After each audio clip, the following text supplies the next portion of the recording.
Hello, hello, welcome, welcome, witches. How are we? How is everyone? Welcome, welcome. I hope you all can see and hear me okay. Hi, everyone. Hi, familiar faces. What's up? How we doing? Thank you so much for being here. I am Ali Kravitz. I am the owner of BronxWitch HeadQuarters, head witch around these parts, and I am so incredibly glad and grateful to be here with you guys as I am going to be introducing you to our incredible guest instructor. I am really delighted to be here today, first of all, to learn more about candle magic because this is something that I'm very interested in. I do a lot of candle magic myself, and I definitely feel like I can always learn more. And you probably feel the same way as well. Our beautiful community of witches is a collective of solitary practitioners, and so many of you are already well along your candle magic journeys and are here because you would like to learn more as well. So I want to welcome you all into the room. This class is being taught live today, but is also available for replay for our lovely Coven community members, as well as for anyone who has registered and enrolled in the class. All of the classes on our online portal are evergreen classes, which means once you're enrolled, you can come back to them and take them as many times as you'd like. You can go at your own pace. And with this class, we are going to have a live video class here for you that will last a little over an hour, hour and a half.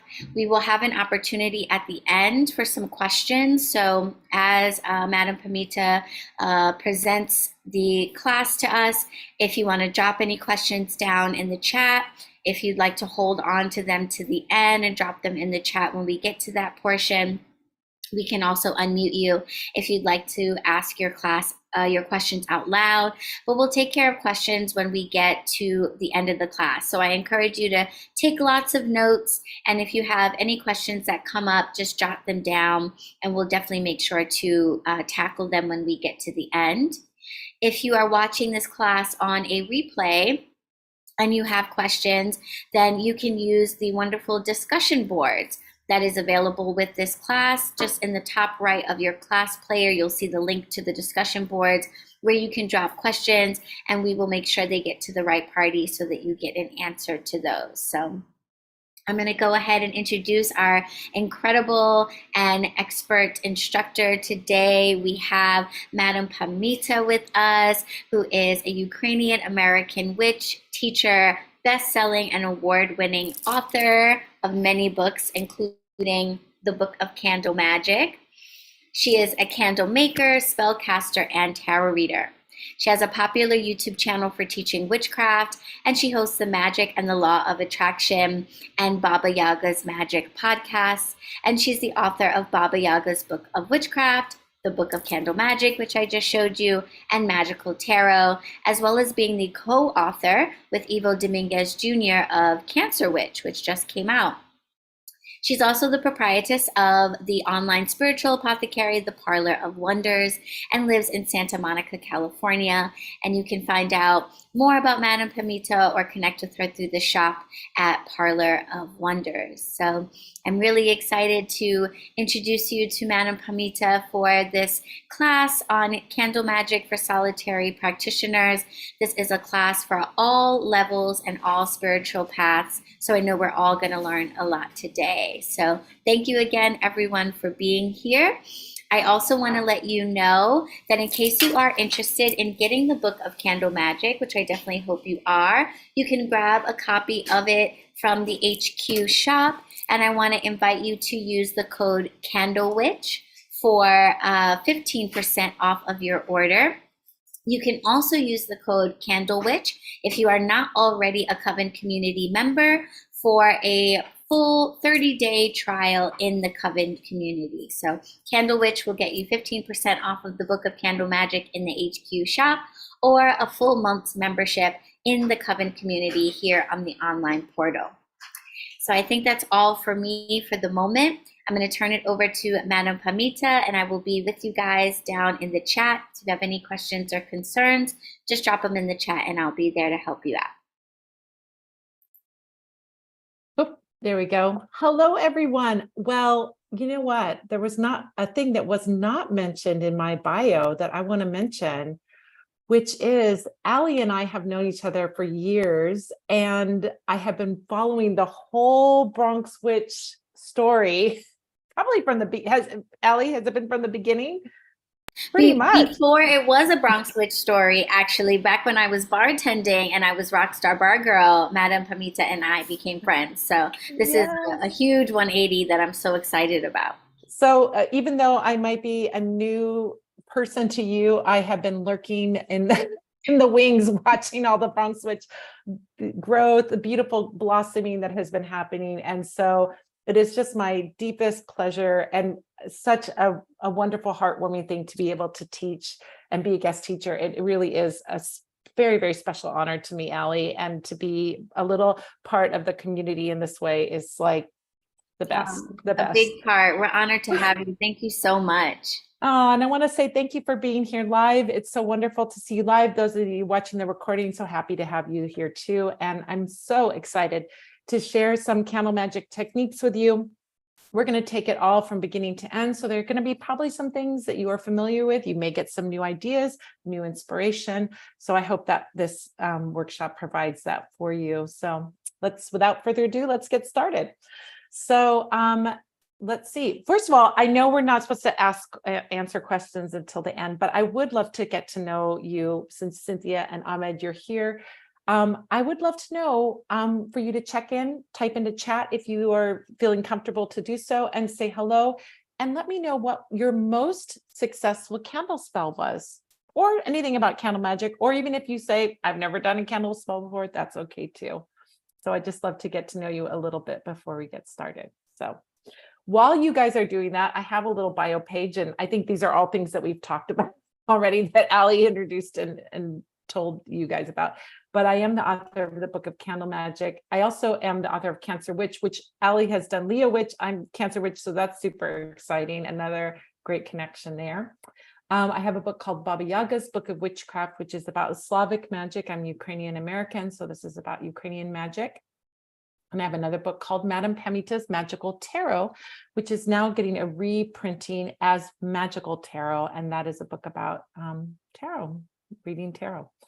I'm the owner of the Parlor of Wonders, which you can find that at parlorofwonders.com. I'm a teacher. I'm super passionate about teaching. It's like probably my number one favorite part of my public practice. Pretty much up there with writing is teaching. I love the connection, and I love more than anything watching people blossom, taking people from very beginner to feeling confident and doing their magical work. So I love teaching about magic.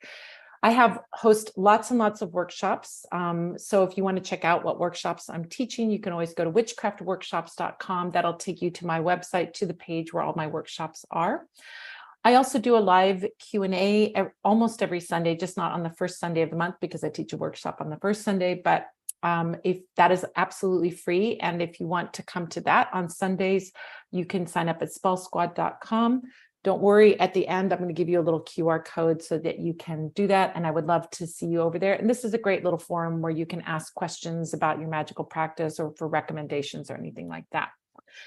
As Allie mentioned, I host two podcasts. Magic and the Law of Attraction is a general magic podcast. And then Baba Yaga's Magic is a Slavic magic podcast that I do.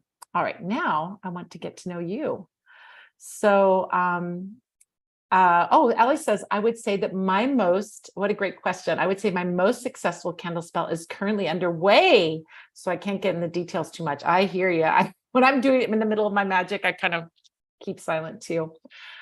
Just say it's a banishment and it's working well so far. Dun, dun, dun. Okay, when it's done, I want to hear. When it's done, I want to hear about that one. And Ahmed says, so difficult to pinpoint one candle spell because they're kind of successive. One leads into the next. That's an experienced magical practitioner right there. because we never end our magic. It's not one and done. We're always like, oh, now I'm on this platform. Now I'm going to go here. I'm going to jump here and here. Absolutely. But in general, it's prosperity and abundance. Beautiful. Ah, yes, wonderful. And Alice says, yes, I'll share. Wonderful. All right. And as Cynthia, if you pop something in, I'll jump out. And if not, that's okay too. All right. So here's what we're going to cover in this workshop so you'll know what to expect. First of all, we're going to talk about being a solitary practitioner and what that means.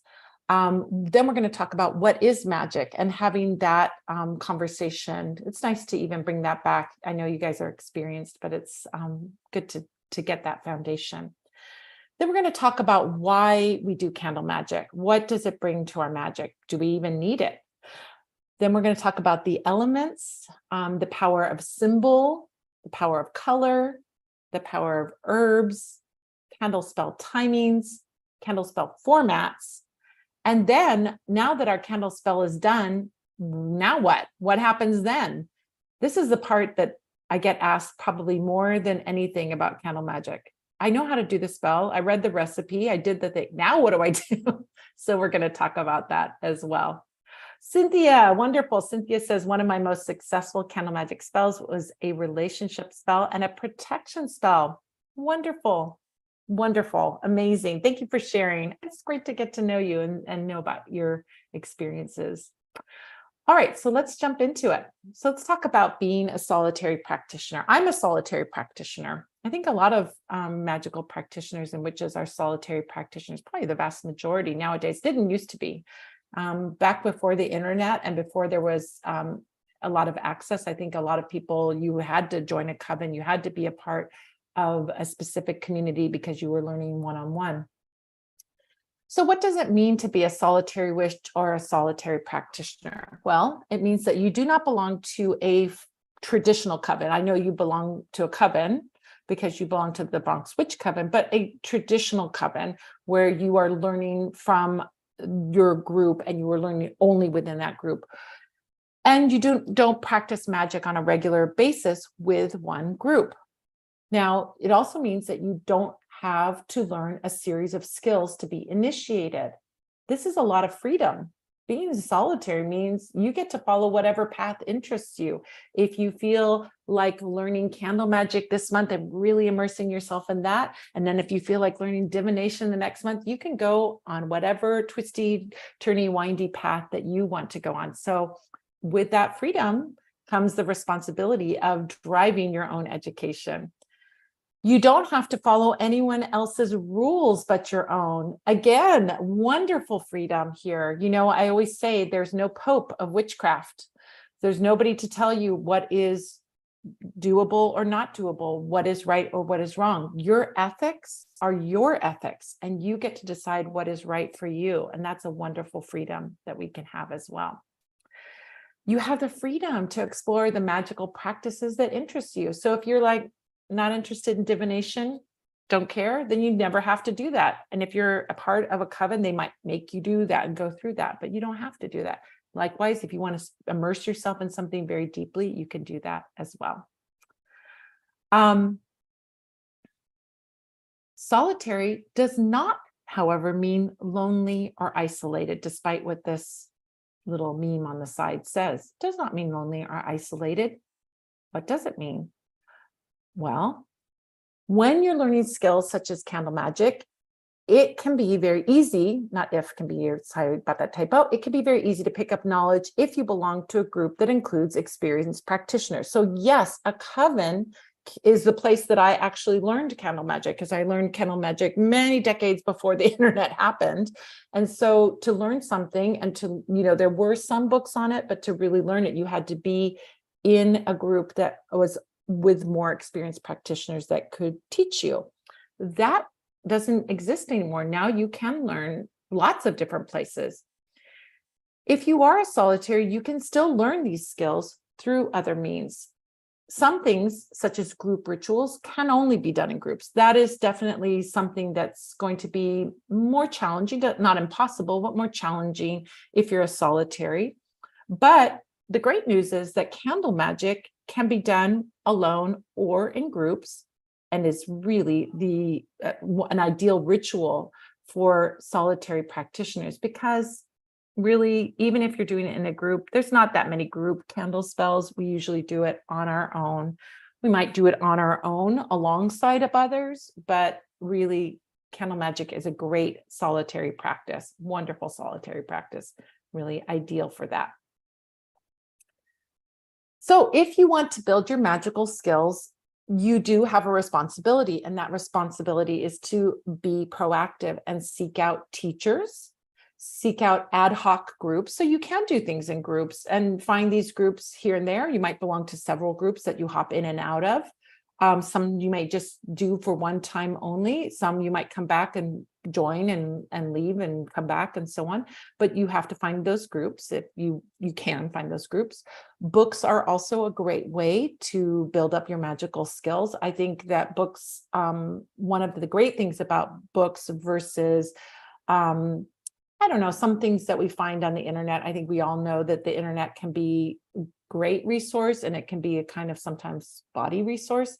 So, there's the whole idea of like TikTok witches, and then sometimes you get good information on there, and sometimes you find kind of somebody just pulled something out of their hat. They put something up there that they heard a rumor about, and then it becomes a big thing. So I think books are a great way to find really solid, for the most part, solid information about the topic that you want to learn about. Conferences are also really wonderful to participate in. And workshops, if you can start going to workshops. I know that that the BronxWitch Coven has lots of offerings for you. So those are things that you can take advantage of.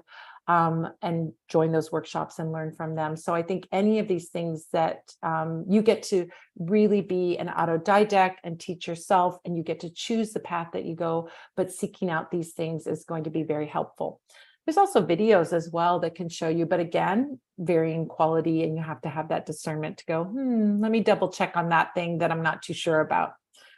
And finding other forms of community. Maybe you practice, you go to a conference and you meet someone and you really click with them, and you start practicing with them or learning from them or trading information. I think all of these things can be very, very helpful as far as learning as a solitary practitioner. So we're doing one of those things right now. Well, actually, you're doing two of those things right now, because you're doing a workshop, and it's part of your group, your ad hoc group, which is the Coven as well. So let's talk about what is magic, so that we're all on the same page and we all understand what we're doing here. So I'm going to give you my perspective on what magic is. You might have a different perspective, or you might want to add something to it, or have some other variation of this, and that is totally okay. I'm just giving you my version of this.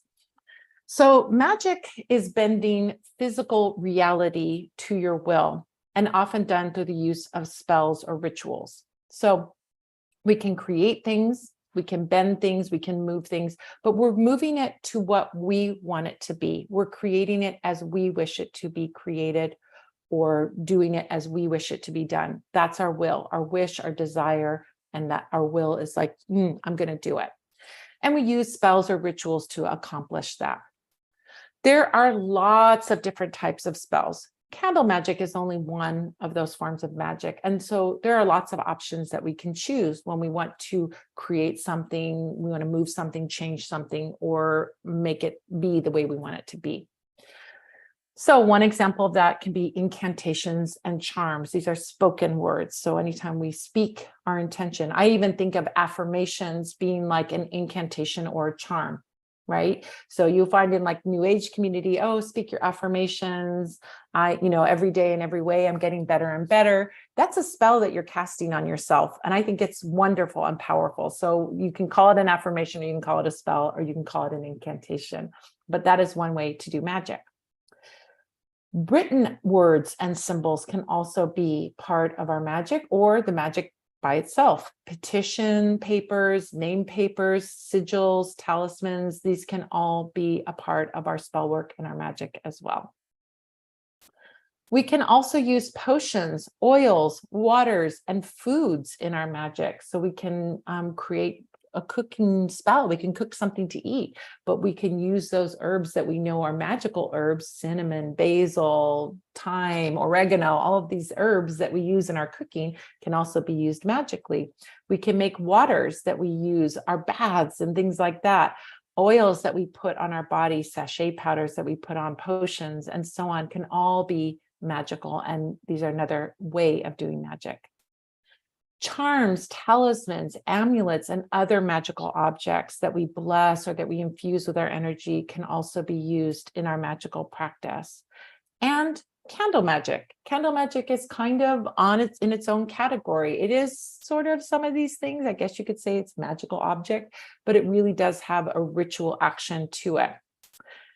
Any one of these by itself or in conjunction can support our intention. And remember, the intention is the beginning. The will, the desire, the idea that you have that you want something different is really the root and the foundation of all the magic that we create. So the root of magic is our thought.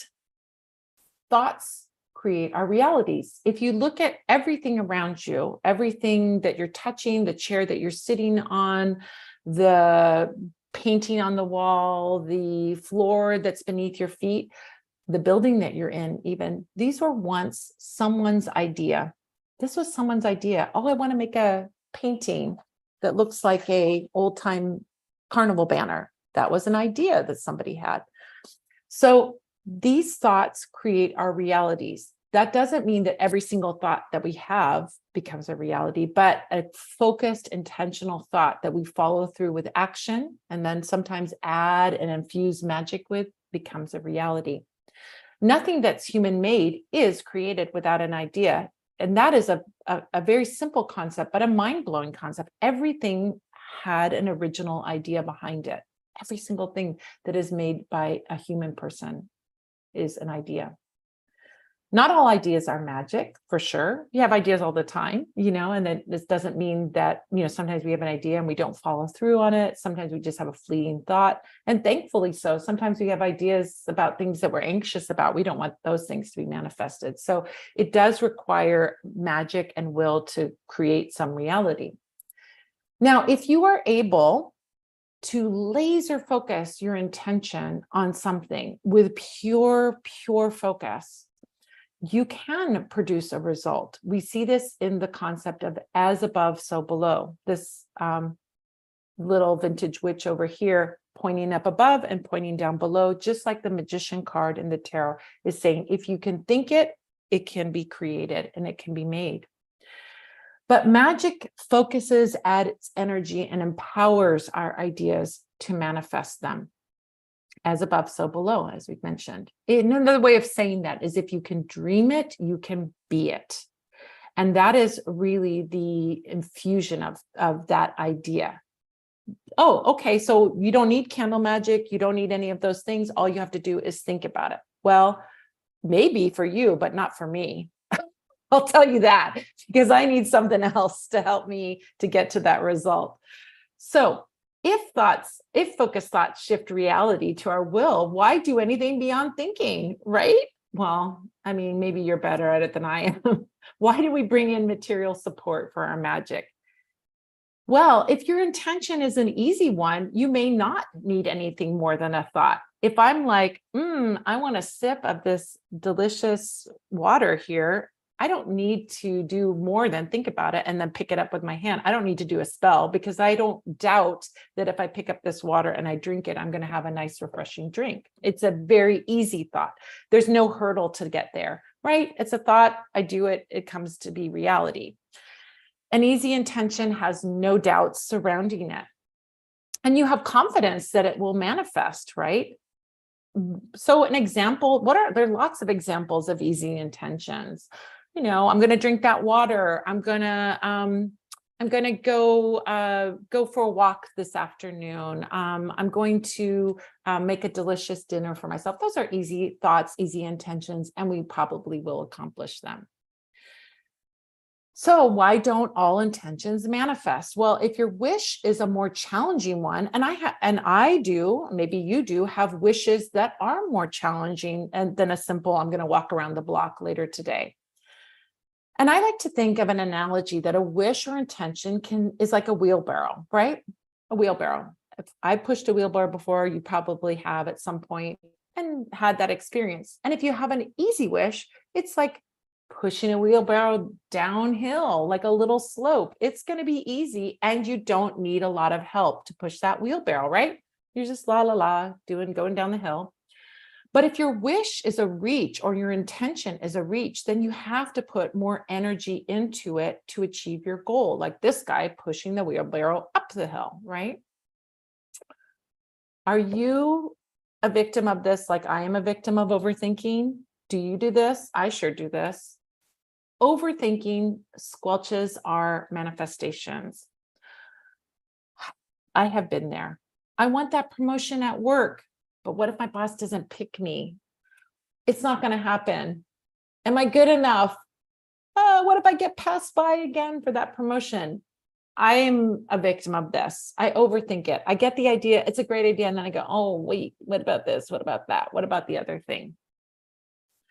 So if you set an intention and then you start overthinking, it's like taking one step forward and one step backward. You don't make any forward progress, right? It's hard to make forward progress when you're overthinking. It doesn't mean you can't, but it's hard, right? So I call this being wobbly in your intention. It's not that your intention is wobbly or your intention is bad, but you're going one step forward and then you're overthinking it, or you're pulling back from it, or my magic isn't working, or you're getting into that one step forward, one step backward. So this is why we bring candle magic or other kinds of magic into our practice. We can bring in elements, meaning not elements like the 4 elements, although that can be a thing. I mean, things that offer material support to our intention. When we bring these things in, we don't have to have perfect laser focus on our goals. So if we want that promotion and we can totally focus and be 100% there, great. But if we're feeling wobbly about it, does that mean we won't get it? No, we can bring our magic in and we can bring these material support elements in to help us to reach those goals. Even if we have wobbly thinking, these elements can pick up the slack. And then our manifesting becomes as easy as rolling a wheelbarrow down a gentle slope, because we're bringing in support and help from the incantations, the amulets, and the candle magic, and so on. So to review, our thoughts create our reality. Positive focused thinking brings manifestation, as above, so below. Not every intention that we had needs a spell, right? They don't all need a spell. But if you are feeling wobbly in your intention, that's a good time to do a spell around it. And support can be a spell or a ritual around that. And support can also be elements added to a spell or a ritual. Magic and manifestation really go hand in hand. So why candle magic? With all the kinds of magic that we can do, when do we choose a candle spell? Well, a candle spell brings an element of fire. Fire witches. I know there's one fire witch here. There's a Leo witch here. Fire witches understand the power of fire. Fire is magical. It's transformative. It is passion, excitement, action, will. It is all of that. So when that is the main focus of a candle spell, it is will, action, passion, optimism. That is a good energy to bring to your spell. Candle magic is also forceful and focused. You don't play with fire, right? Play with fire, you're going to get burned. So you are focused when you work with fire, and fire is something we want to approach with respect, right? We approach it with respect. So it's got a lot of force and it's very focused. If you aren't focused doing a candle spell, guess what? You're going to burn your fingers on that match. So we need to be focused. And if you are a person who gets distracted easily, like me, focus is good. Candle spells also have a unique element that not all spells have, which is that they have a start and an end date. So you have a kind of very, I think of it as like a very shooting off a big rocket, right? It's like a big forceful energy that has a start and end date versus kind of magic that we do ongoing. Like maybe we're applying an oil every day, or maybe we're carrying a mojo bag or a charm bag every day. Those are everyday things that keep the energy going, but a candle spell is like shooting a rocket up. I like both of those together. Those are really good and working in conjunction with one another. Also, candle spells can bring in multiple levels of support, which is what we're going to talk about, all those levels of support to your intention. So if you think about it, yes, you can just do a candle, but there's all these other elements to a candle: herbs, colors, oils, timings, all of these other things that we're going to talk about today that are like extra things that we bring to our spell and to our intention. Now I'm going to bring in another analogy in a minute that's going to make that all make sense.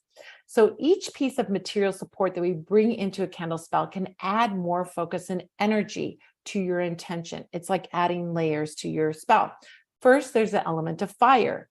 Then we might add symbols. So symbol can be something that we carve into the candle. It can be the shape of the candle. That adds another element of support. The colors of the candle that we use can add an element of support. The ingredients that we add, like the herbs, the salts, the crystals, and all of those things, add another level of support.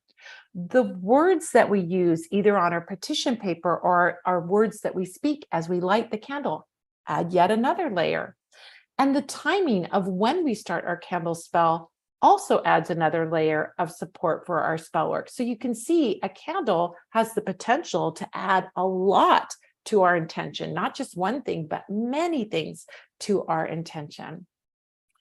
Here's the analogy I'm getting to. All right, spiritual allies. Each of these elements that we bring into a candle spell brings in a little extra support to your intention. And these elements are what I like to call your spiritual allies or your magical entourage. Now, I want you to imagine for a moment that you are going to a party that you don't know anybody at this party. You got invited to this party and you don't know anybody. And how it would feel going into that party alone versus going in with a group of friends. It's a real different feeling, right? I'm a pretty outgoing person, but if I don't know anybody, I'm feeling a little bit like this. Boy, what am I going to do? Who am I going to talk to? Is everybody looking at me as I walk in? I think it's pretty normal. But if I went with some friends, if I had 3 or 4 friends with me, you know what? So what if we don't know anybody? We got each other and we'll have fun. And then we'll feel confident in talking to other people because we got that support around us. And that's what I like to think about all of these elements that we bring into a candle spell. Your spiritual allies are there. And when I'm talking about spiritual allies, color, herbs, oils, timing, all of these things, they are there to support you in your intention like true friends, purely and without judgment. An herb doesn't go, I don't know if I like your spell or not. An herb's going to go, okay, what do you want me to do? The color of the candle is going to go, okay, I'm here for you. The timing is going to go, yeah, we support you. So these things do not have power on their own, but they're optimized to hold your intention. They're like a blank slate, but not totally blank, right? So if we bring, for example, roses, which are very commonly known to be a love flower, even just people who aren't witches know that they're about love. And this has been true for thousands of years. So we bring roses into our spell that are optimized to bring in love and emotion and connection and passion and all of those things. Then when we use them in our spell for love and passion and romance and all of those things, they're like, yeah, I'm here for it, right? It's just like I say, like if you have 2 friends, you have a hole in your roof and you got a friend who's a builder and you got a friend who's an accountant, who are you going to invite over to help you with it? You're not going to invite the accountant over, you're going to invite the builder over, right? Hopefully. Maybe the accountant's good at it, but you know the builder's good at it, right? So this is why we choose certain things that are optimized and why they are there to support us. But A rose by itself is not magic. A rose has to be infused with your intention to become a magical tool. Questions sometimes people ask me as they go like, well, if you're making breakup oil, why don't you break up with your partner? And I'm like, because there's no intention about it. It's for someone else to use the breakup oil, not me, right? So I'm just making it, I'm putting all the ingredients, and there's no intention that I put in it. Someone else puts their intention in it. So each layered piece of material support that you bring to your spell is like another member of your entourage. You could invite one friend, you can invite 5 friends, you can invite 10 friends to go with you to the party. It's up to you. When you have an easy wish, you may be able to focus pure intention or need only one spiritual ally along, right? You might need just one thing, an affirmation, for example, just some words. But if you have a more challenging wish with more potential for being wobbly, then you might want to consider bringing along more spiritual allies. You don't have to bring 50, but you'll be the judge of what you need. So think of these spiritual allies as friends and use your own best judgment as to how many you need and how confident you are in your intention. All right. So in candle magic, remember that this is a recap. Your spiritual allies are your element of fire, the symbol, if you want it, the color, if you want to and consider that, the ingredients, the words, the timing. You don't have to bring these all in for every spell. You can pick and choose what you want to bring in. Okay. So, okay. So I will look at those chat things, I guess, at the end. All right. I'm too curious. I always want to look at the chat. What are you guys talking about? All right. So let's talk about these elements. Candles actually incorporate all 4 elements. Now I'm talking about the elements of air, water, fire, and earth, right? Candles actually incorporate all 4 elements. Earth is represented by the solid wax, air by the smoke, water by the liquid wax pool, or sometimes the oils that we put on the candle. And fire, of course, is the flame of the candle. However, fire is the primary element associated with candles. So even though we have these and we can consider these, if we're bringing in elemental ideas or working with elements, we can consider these. Fire is, of course, the star of the show with a candle. Fire represents change, transformation, creation, destruction, action, passion, will. And when we use fire in our magic, we have a selection. We can incorporate these concepts in our spell. I don't know if there's any spell, maybe a spell to keep something the same wouldn't be these, but probably a good, at least 80% of spells are going to have some element of this. If you want to keep something the same, maybe not a candle spell, but most of the time we're doing spells because we want something to change, right? We want some change. We're either getting rid of something, we're drawing something to us, we're taking action on something, or we're transforming something. All right, let's talk about the power of symbol. You can choose a candle shape. So plain tapers, pillars, and vigil candles can all be very powerful allies when doing a spell. When we're using a plain taper or a pillar or even a vigil candle, if it's a pullout, we can inscribe or we can write on the glass of a vigil candle, and we can add symbols to these candles. So that is an opportunity for you. Think about that.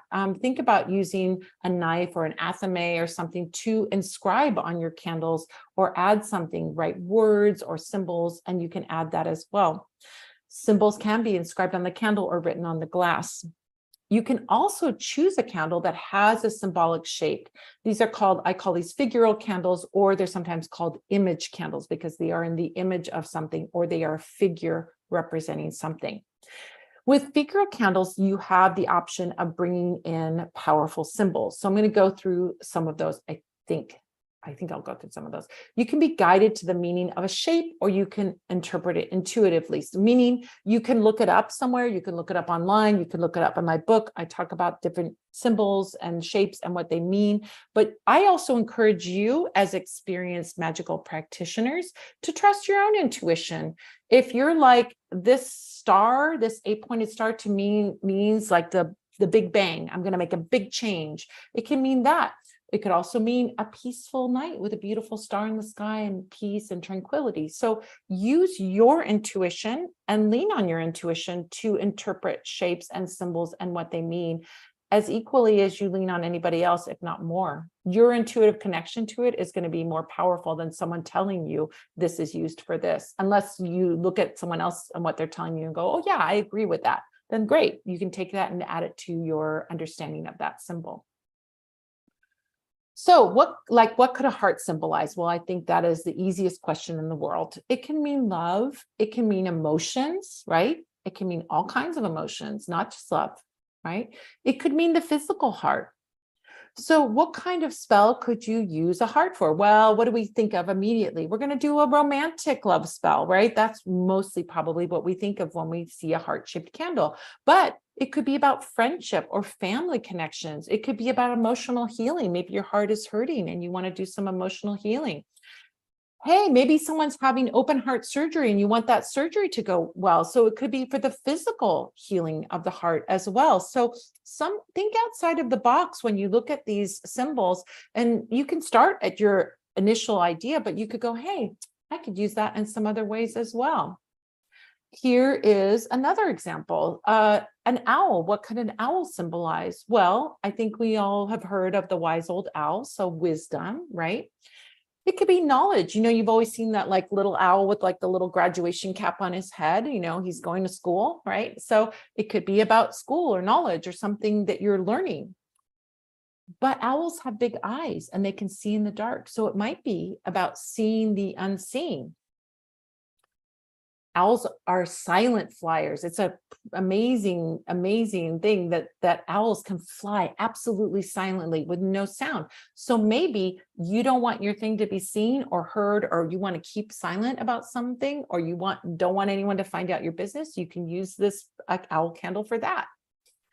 Owl is also the symbol of the goddess Athena, who is the goddess of wisdom, but she's also the goddess of warfare. So you could use this in a spell for victory, right? You can use it in that way. So school success, passing a test, seeing the truth with those big eyes, keeping a secret, honoring Athena, or victory. These could all be ways that you can use that symbol of the owl. You can get an owl-shaped candle, or you could carve a little owl into your candle as well. So if you want to get some idea of this, and if you have the book of Candle Magic or get the book of Candle Magic, I have lots of correspondences for figural candles, lots of ones that you will see probably everywhere, and different ideas for you. So check that out in that book, but these are two examples. Now, we've talked about symbol, let's talk about color. And we talked about the elements as well. Let's talk about color. So color is magic for sure. Candle color supports your intention. So you can choose a specific color for a specific intention. Different colors have different properties. We actually know this because they've done even psychological research. Like if you know why the colors of McDonald's are red and yellow, it's because red activates you. They want people to come in there, eat their hamburger and get out so that there's room for somebody else. They don't want you dawdling and taking up space in McDonald's. So they made their colors red and yellow to create this energy and excitement. So you get in there, you eat fast and you get out. And this is known psychologically. But people in ancient times understood the power of color, and colors have always been magical. This isn't just since the advent of psychology. It has been throughout eons that people have known that colors are magic. So you can choose a candle color that gives focus and energy to your spell, or you can add things like glitter that adds a color to a candle if you'd like to do it that way. There's lots of ways you can bring color in. Use colored petition papers. I mean, there's all ways that you can bring in color. As I say with everything, first and foremost, trust your intuition. What does your heart say a color means? right? What is that personal gnosis that you have? And what does that color mean to you? That is going to be the strongest and the best connection that you have to that color. So if green means love to you and you really feel it like, oh, it just feels like I'm being loved and growing and it's blossoming and I really feel like that's green, then use green for love. Don't let anyone tell you any different. Your heart and your intuition is going to give you the best answers for your magic. And as a solitary, guess what? You don't have to tell anybody what you're doing or defend it to anybody. You do what you feel is right. So I have color magic correspondences in the book of Candle Magic that are generally accepted ones. But again, write your notes in there. If you have some other words or ideas about certain colors, go for it. Add those into the book. In your own book of shadows, write your color correspondences. I always like to look at what other people are doing. And if I feel it, I'm like, yeah, that makes sense to me. Then I keep it as part of my understanding. I encourage you to do the same as well. So general understanding of these colors, we're going to go through some of the basic colors just really quickly. So what are the topics that we would associate with red? Well, here are some ideas. Passionate love, right? Ooh, passionate love, right? Romance, sexy time, energy, action, attraction, sexuality, magnetism, your will, right? All of these things, and force, all of these things associated, generally accepted to be associated with the color red. You may have your own ideas too, and those are totally valid too. Pink. What are the topics you associate with pink? Well, maybe more romantic love, sweet love, maybe friendship, right? Which is like a softer heart-connected version of love. Maybe soulmates, sweet feelings, could be emotional healings. Oftentimes people use pink as a healing color. Heart connections, affection, family love, admiration. So spells that incorporate these things can be done with the color pink. Blue. What are topics we associate with blue? Reconciliation. Oh, I want to heal this relationship, right? Harmony, peace, kindness, healing, physical healing, emotional healing, ideas. Oh, thoughts and thinking, ideas and intelligence and wisdom. What are topics we associate with green? Well, we live in a country that has green money. So most of us are going to associate green with prosperity. But we can also think of it as nature and fae spirits and nature spirits. Maybe it's universal love, like the heart chakra green color. It could be that. Generosity, maybe being lucky, and especially being lucky in money situations. Career, right? Because career is usually for money. What about growth? Because like a plant, it could grow. Fertility, like a plant growing, being fertile. So we can see it that. And gambling luck. So maybe gambling, we want to go to Vegas, we're going to do a green candle to have good luck in that way. Yellow, what are the topics we associate with yellow? Optimism. Think of the yellow happy face, right? Prosperity, happiness, good luck, also good luck, attraction, success, confidence, fame.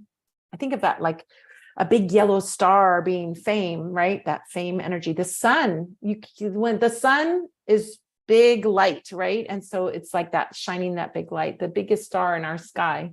So that's that big fame energy with yellow.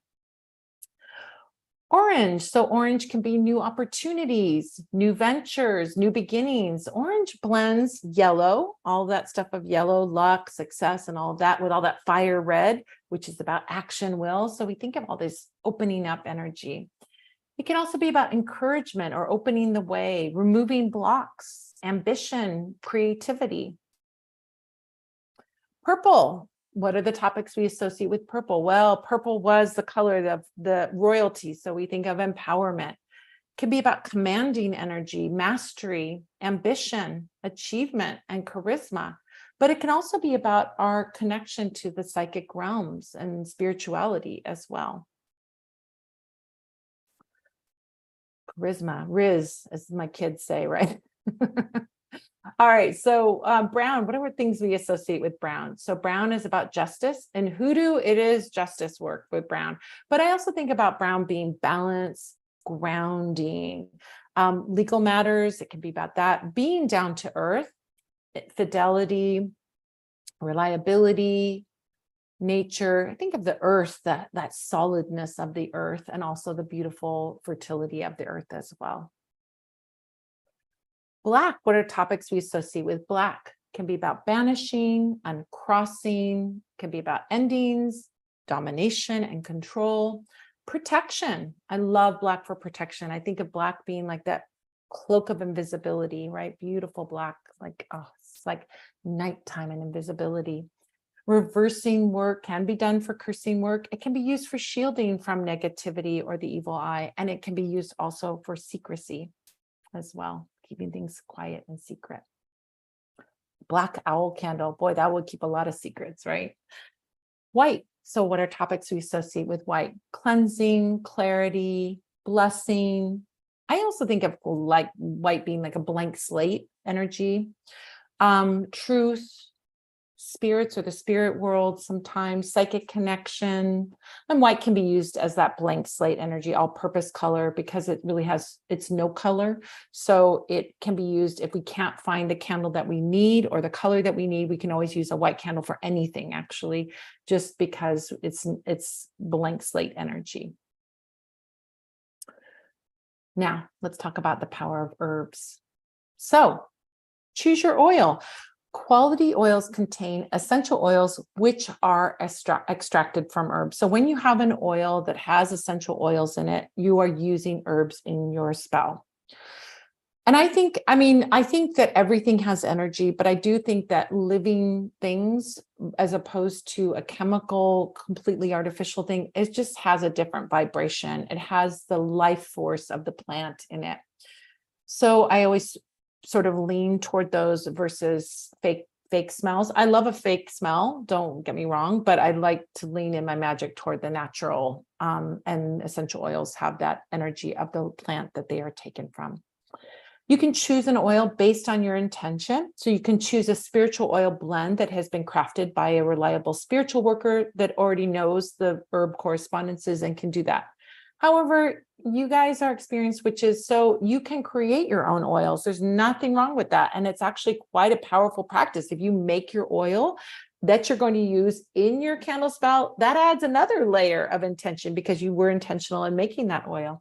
So you can use an essential oil or essential oils diluted with a carrier oil. Carrier oils are things like sweet almond oil, jojoba oil, apricot kernel oil, coconut oil. These can be your carrier oils, and you add your essential oil to it, and you add a little vitamin E oil so it doesn't go rancid, and you are good to go. So you can make your own oils. They're pretty easy to do and really satisfying to do. So after you choose your oil, you can apply that oil to the surface of your candle. I'm going to share my method. If you have a different method, it's totally valid as well. I like to think of like a person standing up or a candle standing up.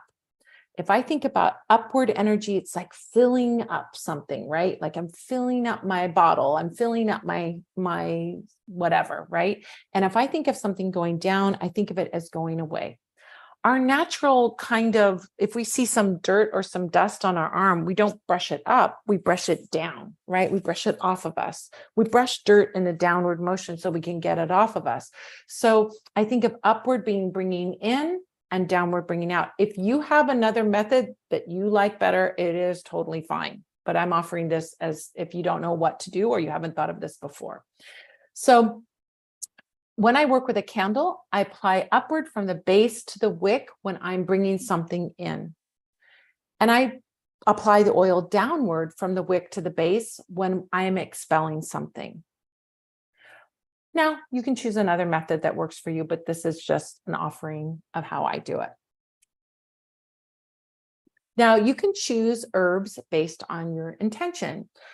There's lots of forms that herbs can come in. Whole herbs, cut and sifted herbs, which are like these fluffy things here, powdered herbs, and use magical herbal books for guidance. And they will tell you. Now, when we're using whole herbs and curios, whole herbs, roots, whole leaves and seeds can be placed around or next to your candle. You probably aren't going to put a whole root on top of your candle because it'll fall off, right? It won't stick to the candle.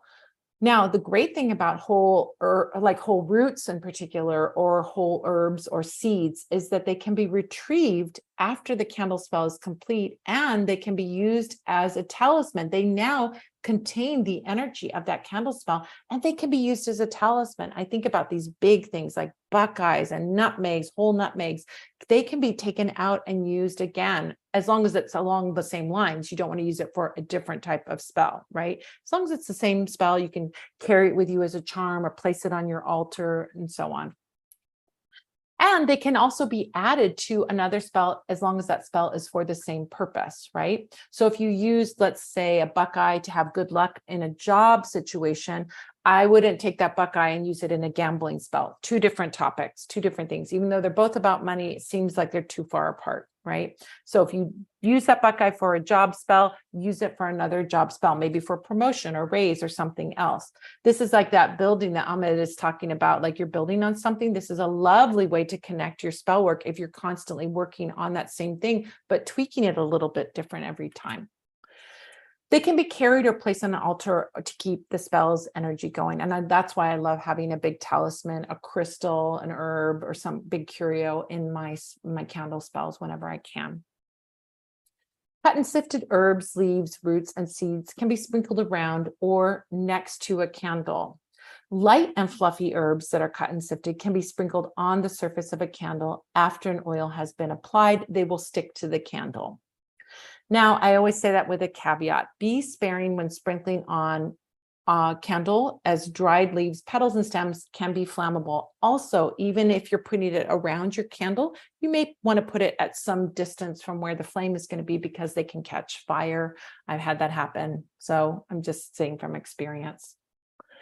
Powdered herbs, leaves, roots, and seeds can be sprinkled around or next to a candle. Powdered herbs can be sprinkled on the surface of a candle after oil has been applied, and also be sparing when sprinkling on a candle, as some can be flammable. It's not as flammable as the leafy ones, but they can catch fire. So you just want to be, just a little dusting of it is enough. You don't want to pile it on, in other words. Here are a couple magical herb book resources. I'm sure Allie's going to share a lot of other ones that you have at the shop, Allie, that are going to be helpful to people. Cunningham's Encyclopedia of Magical Herbs by Scott Cunningham, Hoodoo Herb and Root Magic by Catherine Ironwood, Wort Cunning by Nigel Pearson. And in the Book of Candle Magic, I do have magical herbs in the back in an appendix by the topic. So you'll see like attraction and a list of herbs, prosperity and a list of herbs, and so on. All right, let's talk about candle spell timing. So choosing the timing of your spell. Choosing to light your candle spell during an auspicious time can also support your intention. It isn't necessary, but again, it's another friend that you're bringing along to the party with you. So you can choose to work with the moon or astrological phenomena or days of the week. Those are examples, and we're going to talk about those. So moon phases, if you've been around Allie, you probably already know this one. So moon phases, cycle of the moon, takes 28 days. To go from full moon to full moon is 28 days. This is called, there's two phases of the moon. The waxing phase, which is when the moon appears to be getting bigger and bigger each day. And this is between the new moon and the full moon. And this is very easy to remember. If the moon's getting bigger, your spell is getting bigger, right? So you can use this for bringing in something or increasing something. You want to attract something to you, or you want to grow something. That is a great timing to use. The waxing phase is a great timing to use for that. Then we have the waning phase. This is when the moon appears to be getting smaller and smaller in the sky each day. This is between the full moon and the new moon. And that is for banishing, casting something out, getting rid of something, or decreasing something. Now, one of the ways that I love to work is to work with a full cycle of the moon on some spell work and do a 28-day spell. You're not going to be working 28 days, but you're conceptually working 28 days. Meaning, if you start the day after the full moon, when the moon is waning, you can clear the slate for what you want to bring in. It's a beautiful, beautiful way to work. And then you can, do a spell to let go of, let's say, poverty and bring in prosperity. You can do a spell to let go of feeling lonely and bring in a relationship. This is the idea. You're clearing away something, and after that's cleared away, bring something in during the waxing moon. We can also use astrological phenomena for our spells. You can choose to light your candle when the sun or the moon or any other planet is in a certain sign that supports your intention. So if you're interested in astrology, or you know about astrology, this is a great way to work. So for example, you could use a Capricorn sun or moon or another planet to build a business, or Scorpio for a passionate romance, or Leo for fame and recognition. Right? So this is a wonderful way to bring that energy in. Now, for our sun signs, we have to wait a month, right? There's 12 months in the year and 12 signs, and they come about every, 20, 28, 29, 30 days, we have a new sign. So if you're like, I need a Capricorn spell for building my business, but I can't wait till the end of December and the beginning of January to do it, then you can use the moon, which goes through all 12 signs once a month, and just wait till that time of the month that the moon is in that sign. There's an extra special thing. I'm going to share a little secret with you too. Not a secret, it's just a thing. But when there's a new moon, the moon and the sun are in the same sign. So you can double up that energy. That's why I love doing new moon spells, because when we have a Virgo new moon, it's a Virgo sun and a Virgo moon, and we're doubling up that Virgo energy. So if you like to work that way and you like to bring these in, new moon might be a time that you want to do those spells. And it's the beginning of the waxing period. So it's like building something beautiful right there. Oh, and you want to use Cancer for family love, another example. There we go. All right. Another way we can bring timing into our spells is days of the week. We can also use the days of the week to bring in the energy of that day. So, for example, if you know about the planets and the correspondences of the planets, we have Sunday, which is associated with the sun, Monday for the moon, Tuesday for Mars, Wednesday for Mercury, Thursday for Jupiter, Friday for Venus, and Saturday for Saturn. Those are the 7 classical planets. Before they discovered Neptune, Uranus, and Pluto, these were the planets that they could see up until, I think, the 1800s or 1700s was when they started seeing the other planets. So when we work with these, we can work with the energy of those planets and the association of the gods of those planets on those things. So Sunday would be blessings. Monday could be intuitive or inner work. And there's lots more associations than these, of course. These are just just a little blip of an example. Tuesday could be strength and force. Wednesday for communication, Thursday for abundance, Friday for love, Saturday for rules and orders and boundaries and things like that. I've got more correspondences to the days of the week in the book, but you can also look online or find them other ways as well. But these are an example of how you can start your spell on that day to bring that energy. So do a love spell on Friday, right? Do an abundance spell on a Thursday is a great way to work. And as I said, there's more about timings and other timings as well in my book. All right, so candle spell format. All right, so for a basic candle spell, here is what you need. You need, obviously, you need a candle. You also need matches or lighter. I like to use matches. Some people like to prefer a lighter because they don't want to use matches because matches have sulfur in them. However, I like to take care of Mother Earth, and matches are made out of wood or paper, and so they biodegrade. So I prefer matches, but I have used lighters as well, but I just tend to lean toward matches. You might want to bring in an inscribing tool so that you can inscribe on your candle. That can be a knife, it can be a nail, it could be a dedicated inscribing tool that you use for candles, anything sharp. I've even used, in a pinch, I've used an old ballpoint pen to inscribe on a candle because I couldn't find anything else. So an inscribing tool. I don't think that's a really sacred inscribing tool, a ballpoint pen, but it can be used. Spiritual oil. So you can bring that other element, which is the spiritual oil, which brings in all that lovely essential oil energy. Then think about your herbs, your roots, your flowers, your powders, all those things that you're going to bring in. And then you're going to need something. If your candle isn't a freestanding candle or a vigil candle, you're going to want to bring a tray, a dish, or a candle holder. Sneaky trick. I don't think I talk about this in my slideshow, but I'm going to tell you something. If you've got a taper candle like this and you want to put it on a tray, You melt the bottom of the taper candle, and then you press it into your tray or your dish. And if you hold it there for about 30 to 60 seconds, it will melt and it will stand up on its own. So you don't always have to have, even for a taper, you don't have to have a candle holder. You can put it on a tray. You might want to have some writing paper to write a petition, and a pen, of course, or pencil or something to write with. That's all really you need. It's not much. I bet you guys have all of these things. So your super simple candle spell format is to do this. And this is on the handout that's included with this workshop. I have a little handout so that you don't have to remember everything from this class. You got a one-page thing that's going to remind you, oh, I need to remember this. I need to get this. It's like your ingredients list, right? And then you can put the ingredients that you want in there. So you want to choose your color, your herbs, and your oils, and your timing. I always like to think about these things ahead of time. Now, sometimes sometimes the timing presents itself and I develop the spell around that, meaning holidays, new moons, things that have a certain energy to them. And I want to do a spell that taps into that collective energy. Then I might customize my spell for that timing, meaning I pick the timing first. Oh, it's New Year's. This is a great time to set an intention for the year. Right? Collectively, everybody's thinking about that. This is a great day to do a spell for that. So then I'll think about and I'll customize my spell to go along with that timing. But most of the time you think of your spell and then you go, okay, what's the best day to do it? Is it a waxing moon or a waning moon? Is there some astrological thing that I can bring in? You can bring in one of those or all of them or whatever, but you can think about that before you get started. Once you've done that, I encourage you to write out a petition paper or to write out your spell intention.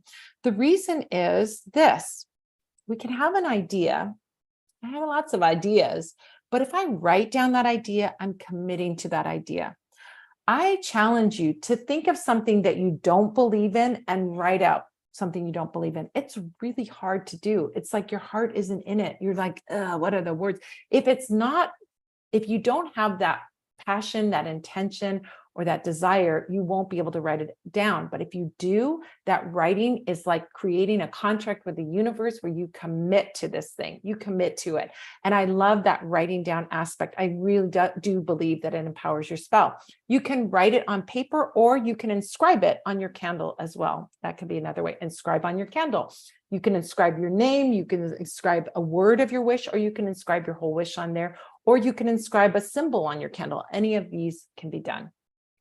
Once you've inscribed your candle, you can dress it with oils and herbs. If you want to bring in some glitter to add a different color to your color magic or reinforce that color, you can do that as well. Speak your spell words as you light your candle. Speak the words of what you want. Again, speaking it is going to add another layer of intention, and then light your candle. So there you go. That is your super simple candle spell format.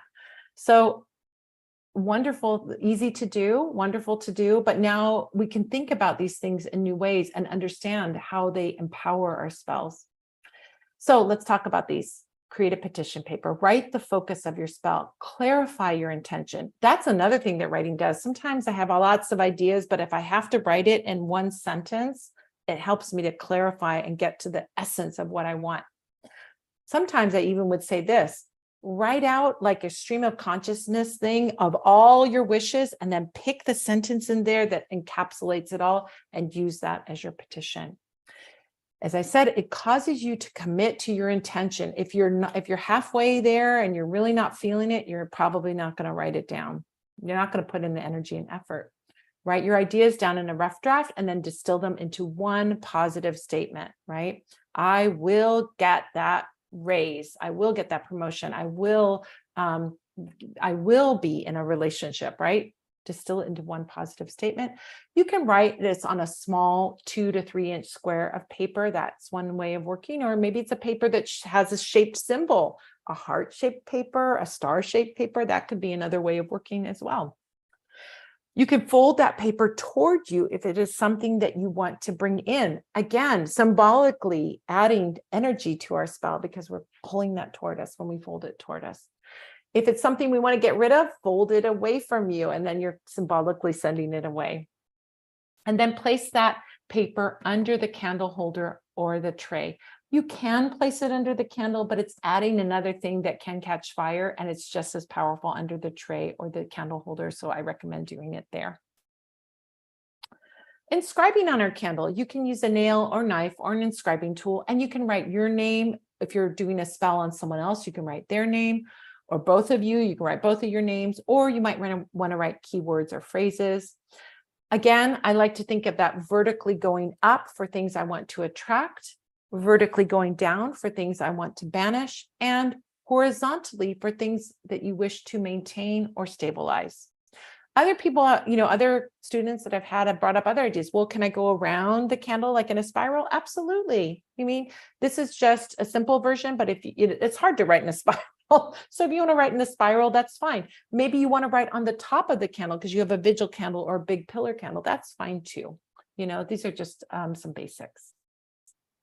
Dress your candle with oil and herbs. You can put a few drops of your spiritual oil on your hands. You can apply that oil in an upward motion to bring something in, apply in downward motion to banish.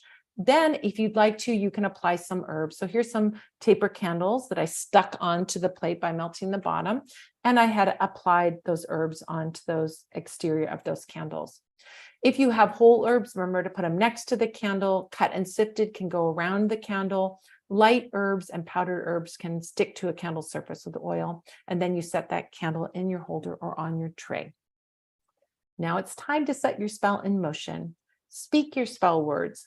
Light your candle and add a little, I like to add a little hook at the end. You can say something that's like, yep, this is really happening. You can say, it is so be it, or so mote it be, or any saying of your choosing, it is done, right? Any of those things that has power. And I encourage you to draw on your acting skills to speak these words as if they're already here. Speak them with power. It's going to add to your intention to do that. That little element of just saying it with authority is going to add as well. Now here's a practical thing. Listen, I'm a Cancer. I'm everybody's mama. And so I'm looking out for you. And so I'm going to say, allow your candle to burn while you're at home and awake. And if you leave the house, you can snuff it out. Don't blow it out. That's the system that I learned. You snuff it if you want to put it on pause. And if you go to sleep or leave the house, I recommend doing that. I have burned thousands of candles in my lifetime, really thousands of spell candles. And I have seen crazy things happen with candles. And so I don't trust any candle if I'm not nearby. I don't have to be watching it the whole time like this, but I want to be nearby when that candle is burning. So if I go out of the house or I go to sleep, I always snuff out my candles. Then you just put it on pause and you relight it when you return. Now, some people will say like, oh, I've got a vigil candle and I'm putting it in the shower and the shower has no shower curtain. It's a glass encased shower. There's nothing that can catch fire. And if that's your choice, I mean, that's fine. You can let it burn 24/7, but I'm always a person that's like, super cautious, and I'm cautious for you. I want you guys to be safe. So this is why I choose the safest method. All right, you did your fabulous candle spell. You set a powerful intention. You had all your allies and your entourage at the party. You were rocking it. Now your candle spell is done. What do we do now? So lots of things. The candle spell isn't over. It is not over. So you want to remove the candle wax from your holder or tray. You can take that and wrap it up in a paper bag, like a lunch bag or a little piece of cloth, and you can do things with it. Now, if it is something that you want ongoing, for example, you want protection for your home, you don't want that. That's not a spell that we're doing once and then we're done. It's ongoing. So you can wrap it up in a paper bag or cloth and you can hide it in an appropriate place, like hide it in your home. That's one way of working it. If you are now, you guys are in New York, so probably you're not on, you're in an apartment, right? So you can bury it in a potted plant in your home, or you can bury it on your property if you do have property that you can dig in and do that. You can also leave a piece of your spell work at the crossroads. Crossroads work is amazing work to do. It is a liminal space where magic can happen. And if you want to send something out to the four corners, either because you want to broadcast it or because you want to send it away, leave a piece of your spell at a crossroads. However, I'm going to say, I used to teach, leave your whole spell at the crossroads.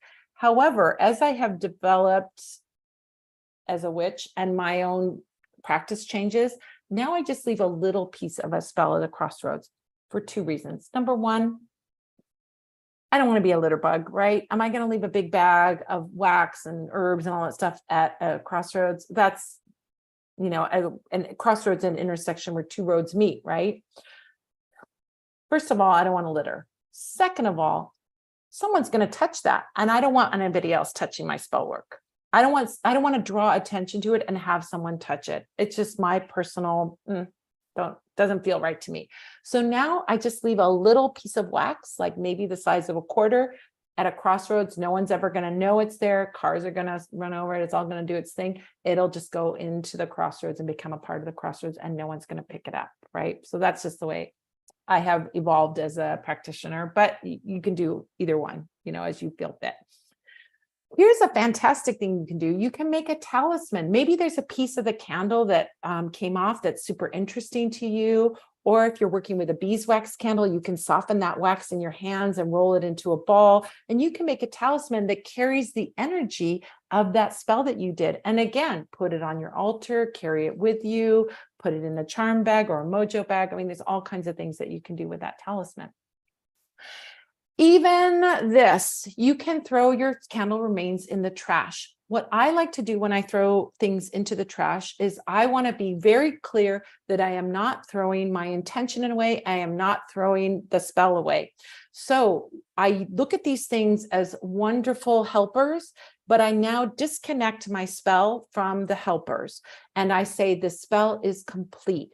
And for me, when I say this spell is complete, it tells me that I am removing my intention from the wax, from the herbs, from these things. And I'm thanking them. Thank you for your help. You're going to go in the trash, but my intention is not getting thrown in the trash. One thing I will say too about this, if it is something that you are banishing, don't throw it in your own trash, so in someone else's trash. If it's something that you want to bring in, you can't throw it in your trash. It's okay. That's my little way of working with that. So how do you know your spell is working? That's a thing, particularly, it won't be probably a question for you guys, but beginning witches may have this question. Well, gosh, I did this spell. How do I know it's doing anything? It's not Harry Potter where I point a wand and electricity comes out of it, a lightning bolt. So how do I know this is working? So we're going to look for three gateways. The first is messages. This is what I call the 3 M's: messages, movement, and manifestation. Messages are signs from the universe. You know what the signs from the universe are. They're synchronicities. They're things that are like, what? Wow, I did this spell for this, and then I saw this, or I did this spell for this, and then I heard this thing, or somebody said something to me, or I saw this important symbolic thing for me. So look for those signs from the universe within the first few days of completing your spell work. Look for those signs. But signs happen to us all the time. Our guides and the universe is showing us things all the time. So look for them and you'll see them. You'll see them within a few days. If your spell, it's like the universe saying, hey, you did good. You're on the right track. This is good. We're on it. The next thing you're going to be looking for is movement. This is things moving in a positive direction. What do I mean by that? Well, let's say you did a love spell to get someone to get them to like you, right? Or get them to fall in love with you. So movement might be a message from the universe, will be something that has nothing to do with that person, but the universe telling you, right? Oh, I just saw a big heart-shaped neon sign. That's there to remind me that this love spell is going to work, or whatever. Now, things moving in a positive direction. Maybe they liked something on your social media. Maybe they text you a message. It's not the thing that you ultimately want, but it is moving in the right direction. And we want to look for these things within a few weeks of completing our spell. And the last thing, manifestation, is the final culmination of our wish coming true. That can take anything from one day, it can happen on the next day, or even sometimes, rarely, but it can happen while you're burning your spell if it's something that has a lot of open energy. But it can honestly take a few months to see a final culmination. And I think this is important, especially for people who have not don't have an understanding of magic except through media, and where media shows like you do a spell and something happens instantly, people can think that their spell has failed if they don't see instant results. And I think as experienced magical practitioners, we need to remind ourselves that sometimes things, especially if they're a reach, they might take some time to manifest. And we don't want to do the thing that is like, I did the spell, oh, my spell didn't work. That's like pulling back the spell when you say it didn't work. So just say, hey, I haven't seen my results yet, but my results are coming. And that's fine to say. It's not, ending your spell by saying my spell didn't work, which I think just ends it all when you do that. So final culmination, allow yourself up to a few months to see that result. And that will give you that patience. Like I said, not an easy intention is probably not going to take a few months. A harder intention might take even a few spells to get there. So just having that frame of mind. And I think this is, as you guys as experienced magical practitioners will be very comfortable with this idea that sometimes things take time. So the handout that I sent over is this handout. It says Candle Magic for Solitary Witches. It is just your handy cheat sheet that is like encompassing everything that you learned in this class. It's got the list of ingredients to think about when you're doing your candle spell. It's also got this super simple candle spell format.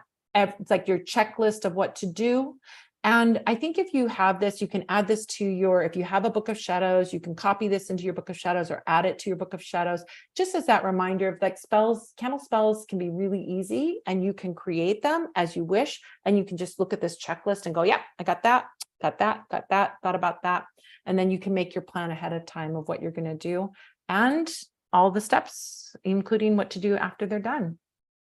So here's what you learned in this workshop. You learned about being a solitary practitioner, what is magic, why we use candle magic, power of the elements, power of symbol, power of color, power of herbs, candle spell timing, the format, what to do when our spell is done. Now, what do we do? Additional resources, of course, I want to give you some additional resources. If you go to spellsquad.com, which I'm going to give you a QR code if you want to use that. That's my site and my email list, and it opens up for you some resources for you. I have the free live Q&A that I do every Sunday, although it's not happening next Sunday. I'm going to be out of town. Also, I will send you 7 secrets to supercharge your spell work. Again, I have a QR code for that in the next slide. The Book of Candle Magic is a great resource that goes in much more depth about these things that we touched on in this class. So if you liked this, I thought when I created this book, I wanted to create a way to make, and not a recipe book. So it doesn't have a lot of like, do this spell, this, and this for a prosperity spell. It's like, hey, these are all the things you can bring in to a prosperity spell. Now you get to make the choice. It's the difference between a recipe book and you being a chef. A chef can open up a refrigerator and go, okay, I'm looking at all the things I got there. I can throw something together. That's what I want every witch to be able to achieve, to be able to use what they have around them to make the spell that they want, and to be able to feel confident in their candle magic and not feel reliant that they have to find somebody else's candle spell recipe. You can make your own recipes, right? If you go to my website, Parlor of Wonders, there's articles, videos, podcasts, and how-to guides, all kinds of fun things over there that you can learn for free, lots of things over there. So we'll go over your questions, and I'll leave this up. If you want to go to this QR code, you can get onto the Spell Squad and get this free ebook, which is called 7 Secrets to Supercharge Your Spell Work. It's a 33-page ebook talking about how to use oils in your magic candles, all kinds of things, what to do if a spell goes wrong. It's a fun little book, and it's absolutely free and gets sent to you right away when you sign up. So there's that. All right, so we're ready to look at some questions. Are you going to help me, Allie, or am I doing this on my own? I've got you. I am here to assist. So anyone, first of all, thank you so much for this class. That was so informative. I was just like riveted the entire time. There was a lot of great conversation down in the chat. So now is the time if anyone has any questions. Hopefully you all were taking notes and jotting down anything that you wanted to explore deeper. Now is the time to either raise your hand. You can do that by using the reaction buttons to let us know that you would like to just ask your question verbally, that might be easier. For those of you who would prefer to drop your question down in the chat, you can do that as well, and I can read it out for you. I'm looking at the comments, and Ahmad and Ali saying that they love owls and working with owls. And oh my gosh, I love it. I Yeah, love that was a it. new one for me. I definitely enjoy channeling different animal spirits in my work for various reasons. I was recently working with a centipede that found its way into my spiritual bathwater and is now in a Crown of Success oil. So that was really cool. So I definitely like doing that, and I hadn't thought about the ways that owls are all seeing. You know, I would have thought about them for birds of flight and being nocturnal creatures and things like that. But thinking about how they seem to always be able to see everything and turn their heads, you know, 360 view, almost a right? full 360, and how useful that is for, you know, maybe getting information that's being kept from you, or even being used in, you know, astral projection work or dream work. So like I had so many ideas firing off with the owl candles, and yours are really, really pretty. And I love Ahmad and Cynthia's comments, red for protection and war. Absolutely. Absolutely. And Cynthia, white for ancestor protection. Absolutely. These are wonderful, wonderful, wonderful. Alice says, how great does Pam look with her purple hair? You guys are so cute. Ahmad says, I love my High John root. Yeah, High John root. Oh my gosh, such a powerful talisman. You can put that in your candle spell and then pull it out and use it. Especially they're expensive. I wouldn't throw it away. No way would I throw that out with my things. I always would keep that, you know. Oh, great. Oh, wonderful. And Ali says, I have the Encyclopedia of Magical Herbs and Book of Candle Magic. Wonderful. Ahmad says, no need to wait for the zodiac season. Call in the spirit of the zodiac. Yeah, they're out there all the time. Those constellations are out there all the time. Yeah, absolutely. You need candle magic? Candles for candle magic? What?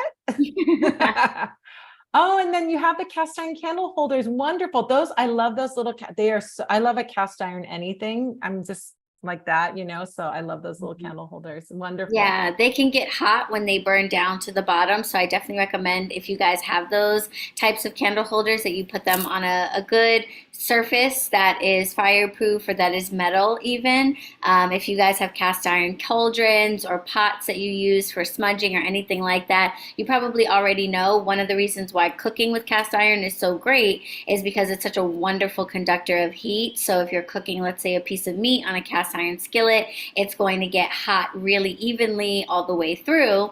But when it comes to working magic, be mindful that cast iron can get very, very hot. But why I like to work with those is because of the weight of them. They pretty much never tip over. You don't really have to worry about that happening unless you're doing a lot of moving and knocking things around. So if you've got pets that might swap things off of your altars, or perhaps you're working outdoors and it's a little windy, or you're on the sand and, you know, on the beach, the cast iron's really nice because it's nice and heavy and weighted and it's not going to go anywhere, but it does get hot, so keep that in mind. But we have those in the shop, which is cool. You know, another little tip is that if you're working with anything like incense, like charcoal incense, or these metal things that heat up, you can always use sand, or you can use things like rice or things like that that can disperse the heat in some way. And so if you want to like get a tray and put a little bit of sand on it, and then you can put those in there, and that can be a way of working to sort of prevent, yeah, as a buffer, you know, just a Yeah. thought. And I love that you're making Shanice laugh. Ahmad says, depending on the spot, I like to burn the paper and use the ashes in the candle. Exactly. And that's another way we can work with that paper and infuse it with that's a great idea. Great idea. Cynthia also says that's a great idea. And Ahmad says, I've had a candle erupt into a big ass fireball before, legit touch the ceiling. Yeah, that's why I'm always like, I mean, if there's a candle thing that can go wrong with a candle, I have experienced it. And so you want to be it's, you know what it is about to me? It's about respect for the element, right? Respect for the element of fire. We don't we want to be focused and we want to be respectful of that element because it can be so warming and be so inviting, but we also want to be careful that we are treating it with that respect and not just like whatever, about it. Yeah, everyone is blown away by Ahmad's story. I'm telling you, I've never had it go up to the ceiling, but yeah, some things, fire can do some things for sure. Ahmad says, nice 3-card pull and then follow the signs. Wonderful. This is for your signs, for your messages from the universe. Is that what you're talking about, Ahmad? Yeah. Ali says, I've used my burnt petition paper as candle dressing as well. Absolutely. Ahmad says, hella potent. I love the book design. Thank you so much. That was not me. I just sort of gave them, I said, I want to look old fashioned. These are books that I like, and they did a beautiful job at Llewellyn. So cute. Yeah. Any questions? I think you guys are all. Yeah, it looks like Cynthia has raised her hand. So I'm going to go ahead and help Cynthia unmute and take it away, Cynthia, whenever you're ready. I have a quick question about the flame. I've heard people talk about the flame, but I didn't hear you hit on that as the way that it's moving or how it sometimes like just kind of flickers or I've seen now that part I've seen a lot of different things happen with, but I didn't hear you touch on that. So do you pay attention to that or do you think that doesn't? Oh yeah, I pay attention to that. But here's the thing, I read candle flame, I read candle smoke, and I read candle smoke in a glass encased candle. So, I'm not looking at the smoke on a regular candle. I'm looking to see if soot builds up on a glass candle. I also read candle wax at the end. I, however, think that you can do candle spells without, these are divination techniques. So you're doing advanced. See, I knew you guys were advanced. You're doing advanced techniques, right? So those sorts of things are absolutely things that I look at. However, the first thing that I do is I look to see if there is a material world reason for the thing first, right? So if I have a candle flame go out, I'm like, I don't immediately go, oh, my spell isn't going to work. Oh my God, this is the spirits telling me that I can't do this or something like that, which can be an interpretation of a candle flame going out. I look to see, I go, okay, is there a real world reason for this? Did I leave my front door open? Is there a fan blowing on that candle? Did somebody come into the room and blow out the candle, right? So I want to see first if there's a material world reason for that action. Then if there isn't, then I know it's a message from spirit. I'm a spiritualist, so I look for those messages from spirit all the time. So I'm right there with you. A candle spell that is talking, I'm telling you, the craziest thing, this one never ceases to blow my mind. I do spells for clients and we do monthly new moon spells and I have dozens of spells and we do it every month, right? So spells. We do a spell for ancestors. All of a sudden the candles are all chattering and talking. I have 10 other spells, 11 other spells I did this year, all from candles that I make in my shop, wax that I've made.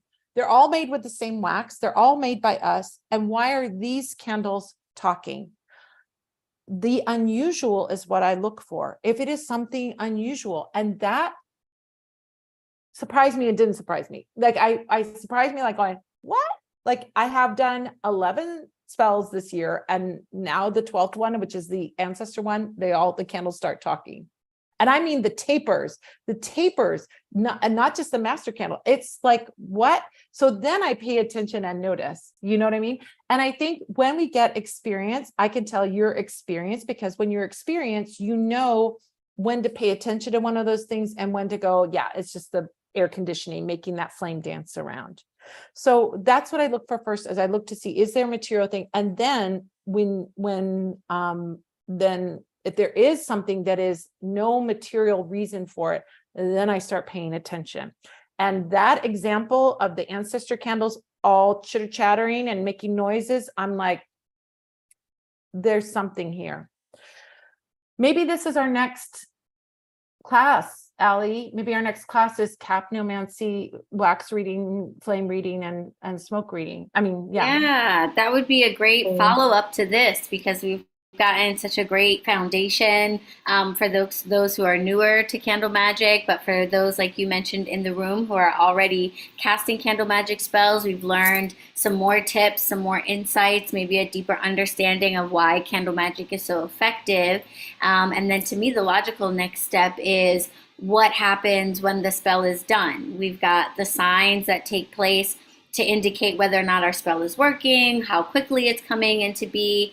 But there are ways to use the candle itself to get a good indication of how the spell went, or whether there were some energetic obstacles or things that it really had to work through or things like that. So I think folks would absolutely love that because it's something that all of us, if we're working candle magic, are going to experience, which is the aftermath and how to interpret what we see with that. I think that's a great idea. That's our next class. We got it already lined up. Perfect. For sure. Yes. This is the thing I'm going to also share with you. I've been doing candle magic. Well, if you really, I was raised Catholic. And so I've always said I started my first candle magic when I was a toddler and I was lighting the candle in church. What are you doing in church? You're making a wish and lighting a candle. That is magic, right? In my opinion, right?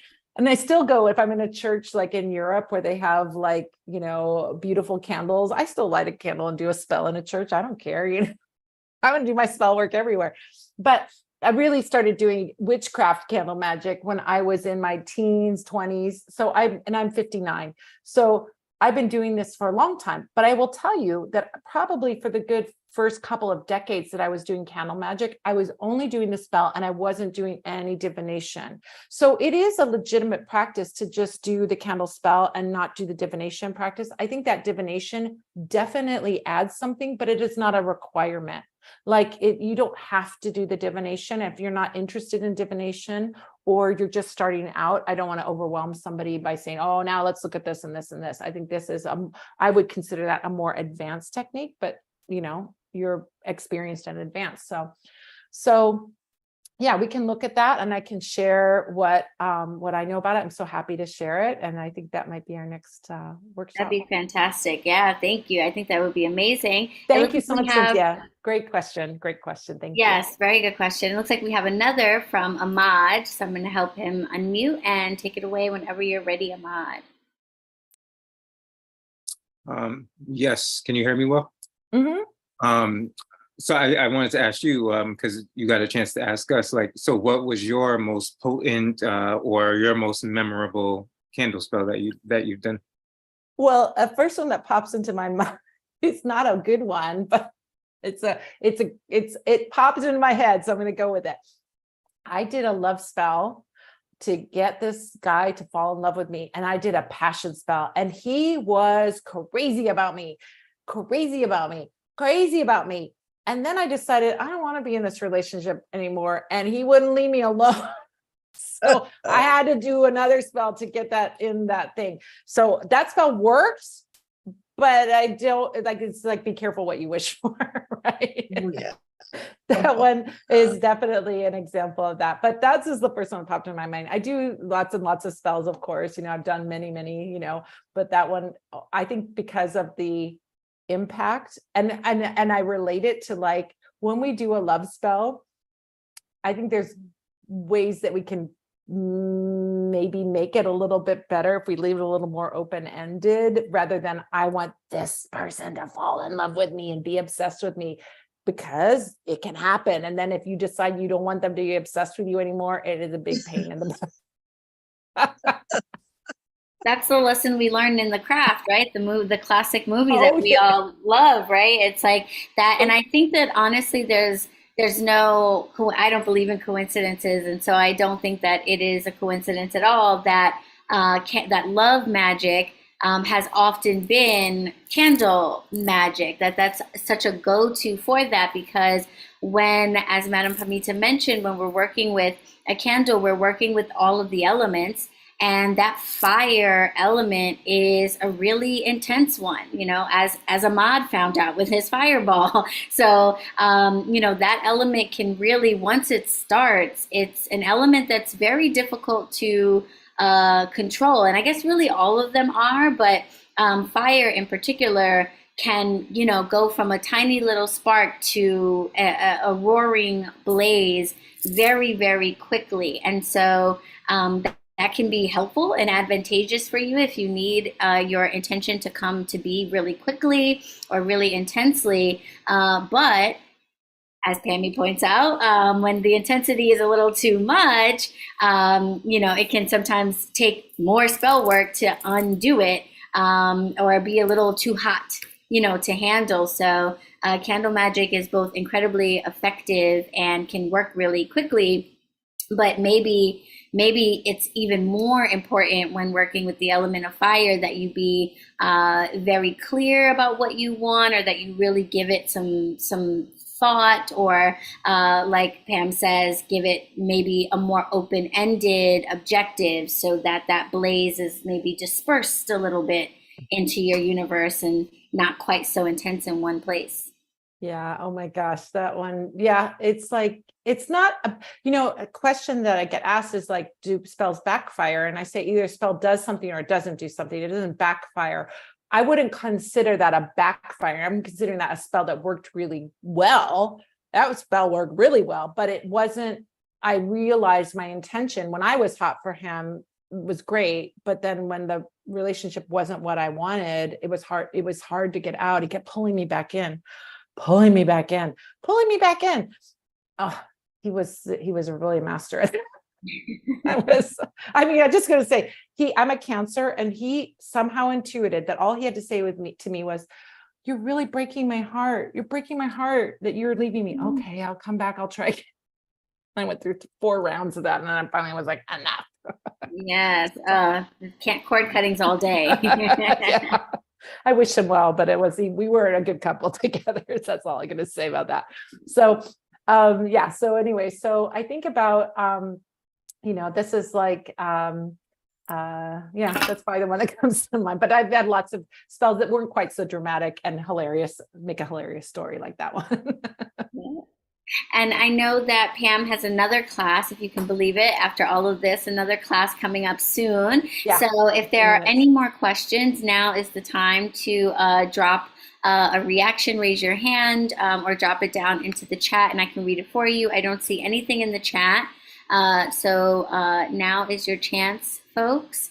And while people are dropping questions in the chat or deciding if there's anything that they would like to ask before we let Madam Pamita go, I do want to remind everyone that this is an evergreen class, which means you can take it over and over. There was so much information packed into those slides, so I can totally understand if you didn't get to jot down every single thing. There is a very helpful handout that comes with this class. So Coven community members, that will be posted in the class discussion section of the comments in our Coven community. And if you are purchasing this class, watching on a replay, then it is a download in the class player. So you're just gonna look for the download in the class player and you can download it forever. You can also come back to this class forever and take it at your own pace, maybe pause in between slides and take your time, or watch it over a couple of times.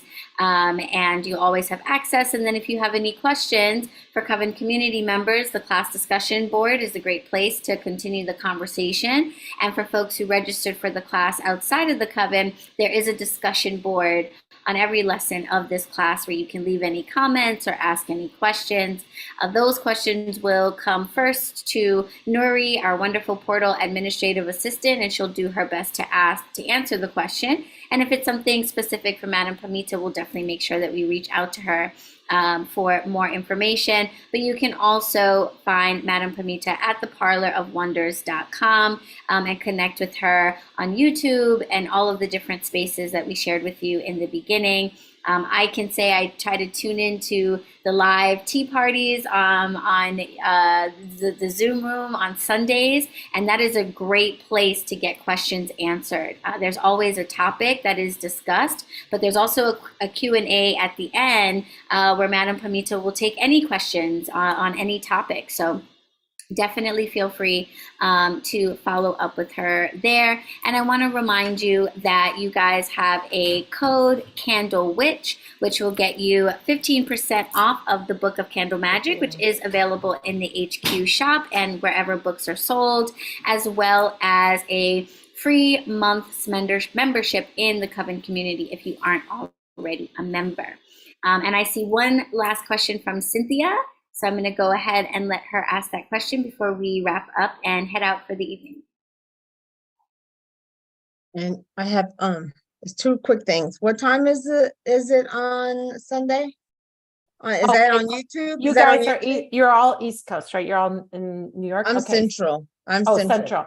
So it's 5 p.m. Pacific, 6 p.m. Mountain, 7 p.m. Central, and 8 p.m. Eastern. So 7 p.m. Central, 8 p.m. Eastern. It's 1 hour. And we're not doing Is that it on this YouTube? Sunday. Is that on No, YouTube? no, it's only through, if you go to this link, go to spellsquad.com, you will get the link. It's a Zoom, private Zoom meeting. The reason I did that is because when I was doing this on streaming out into the world, I would get people coming and harassing people and stuff like that. So I made it this little private. It's free to join. The link's the same every week. It's not like you have to like re-up every time or anything like that. But it just keeps out people that are going, you know, whatever, saying silly things. And it's wonderful. We have a wonderful, supportive, knowledgeable group of people that come in, and it's lovely. It's fun. So I'd love to see you there. Yeah. And once you join the Spell Squad, I'll let you know, Cynthia, once you join the Spell Squad, you'll get the weekly emails that remind you that the Zoom is about to happen with the link right in it. So you don't have to try to remember. You'll get the email that says, reminder, we're going to be live in an hour, and it has the link right in it. So just go to the site that Madam Pamita provided and just join the Spell Squad, and then that way you get the weekly link. Yeah. That's wonderful. My last question is, I have this thing about QR codes, so I don't do them. Yeah. And Spellsquad.com will take you to the same thing. It's just the same I thing. can still get the 7 secrets to supercharge your spell work? You will absolutely get it. Okay. I All did the QR code for the kids. I'm like you, old school. I'll type it in. I didn't, the QR codes, I'm like, okay, whatever. It No, seems like I have ideas of those QR codes, so I Yeah. just don't do it. So spellsquad.com will do the exact same thing, and it'll take you right there. So it just takes you to the page on my website where you sign up, and then you'll get the email right away with the link to the book. You'll get the download, then you can download that book, and then the link to the meeting. So and then you're on my email list. If you want, you can unsubscribe from the email list. It's not like a requirement to stay, but hope you'll stay. So Thank you. I appreciate it. thank you. I want to say thank you, Cynthia, Ahmad, and Shanice, and Ali. Thank you so much for your amazing contribution, your questions. This is what I love. I love having interaction and learning about other people's practices and what they do, and your interesting questions and all of that. I love it all. So thank you so much for being here, being present, and contributing and bringing joy. You bring me joy.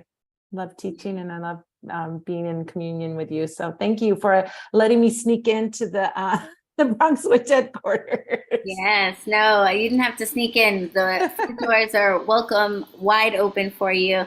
Thank you, everyone. I will echo Madam Pamita and thanking everyone who has tuned into this class live. Thank you to everyone who checks out this class at a later date. And definitely stay tuned for more from Madam Pamita here in the online portal, which we are so, so grateful for. Want to give you a big round of applause, lots of finger snaps. Yes, thank you so, so much. For those of you who are interested in the replay and you are a Coven member, I'll try to get that up into the Coven for you guys in case you want to watch this again tonight or tomorrow. I'll try to get that for you guys tonight. And folks who are registering for this class at a later date, you already have access to everything. So just drop any questions in the discussion board if you have them. And otherwise, I just want to send everyone off into the evening with lots of love and light. And once again, just express my gratitude for you being here. And of course, especially to Madam Pamita for all this incredible information. Thank you so, so much, Madam Pamita, for being here. We absolutely appreciate you. Blessed be everybody. Thank you, everyone. Have a lovely evening, and I hope to see you at another workshop again sometime. Definitely. Good night, everyone. Good night. Blessed be. Good night.